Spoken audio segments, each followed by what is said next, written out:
এই ছোট সারফরাজকে সবাই চেনেন, রুবায়েত ফাতেমা তনি আপুর ছেলে। যদিও ওই সোশ্যাল প্ল্যাটফর্মে আমার খুব ভালোবাসার একটি লোক তনি আপু।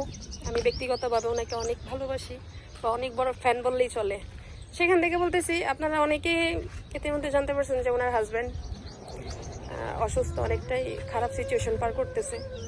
আর এদিকে এই ছোট্ট সারপ্রাইজটা দেখলে এত খারাপ লাগতেছে, কেননা প্রত্যেকটা নারীর হাজব্যান্ড যেমনই হোক না কেন, কিন্তু প্রত্যেকটা সন্তানের জন্য বাবা মা তাদের জন্য অমূল্য সম্পদ। আর সারপ্রাইজ এখনো অনেক ছোট, সে বুঝতেছে না আসলে তার সাথে কি হতে যাচ্ছে। সেইখান থেকে আমাদের একটাই দোয়া, আল্লাহ তাআলা যেন সারপ্রাইজকে তার বাবার আদর আরও একটু বাড়ায় দেয়। বলা যায় না, আল্লাহ তাআলা চাইলে অনেক কিছু করতে পারে। সারপ্রাইজকে যেন আর একটু সময় দেয় তার বাবার আদর পাওয়ার জন্য। দোয়া করি তনি আপুর হাজব্যান্ড অনেক তাড়াতাড়ি সুস্থ হয়ে যায়। সবাই একটু দোয়া করবেন তাদের জন্য, অনেক বেশি, বিশেষ করে সারপ্রাইজের জন্য।